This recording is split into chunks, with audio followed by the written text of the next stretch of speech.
like, I'm going to take this step. So martial arts, as you said, it can do a lot of things for you. It's because it trains you how to be disciplined.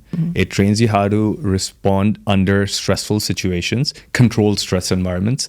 And it allows you to do, like, physically is great because we know most of the people who do martial arts are fit because there's a long time commitment and a lot of energy demands on martial arts as well. So I found that to be like the center point. I was like, okay, I can be more disciplined. I can lose weight. It gives me a way to protect myself. Let me give it a shot. So it was the center point. That's why I chose martial arts. And of course, after that time, I realized, and knowing what I know right now about neuroplasticity, on how your muscles can generate emotions and how getting let down, because martial arts is not easy. You're practicing for years and years, and you probably not even get into a fight. Most people think that martial arts are just for fighting, but no, it's just preparing your body for so much more. And honestly, Taylor, for me, I credit everything that I have in life to my early days of just going to the dojo. We call it dojo in Japanese, and getting beaten up by the instructor, but in a very friendly way. Yeah. And it just teaches you a lot. Yeah. So I can credit everything that I have onto that discipline, those reps, knowing that you have to come every day, you have to do the right step, and you might not even see success. Right. This is, again, resilience to something. Always be realized because it's within self, right? So it's like within self.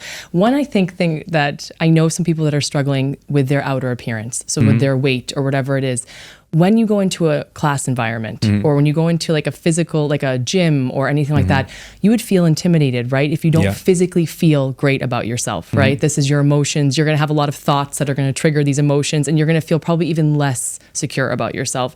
When you went up to that studio, and I know you were at a point of, I've got to make a change. When you walked up to that studio, how, now looking back, or maybe at that time, do you remember how you basically battled those thoughts you were having to say, you know what, I know, yes, I may be a little bit out of shape, or I may be overweight, and I'm not looking like these other people here, and this is new and scary, right? So how did you, what's the mindset there? That's maybe a magic pill for somebody, so that way they're in that situation, they can pull this out of this podcast and be like, okay, I can do it because CJ said it. So tell us. Yeah, I hate to break it to you. Martial arts uniforms are pretty loose, so you don't see many people. You don't see the shape. So he chose the sport. He chose a sport where he could hide that. Yeah, but you see people doing flying kicks, and you see people spinning in the air. You see people doing backflips, and that is a evidence of how fit they are. So if you had to look at it in that direction, it's intimidating because I was getting beaten in school, and I was like, okay, now these guys will also take advantage of me. But in that moment, there is this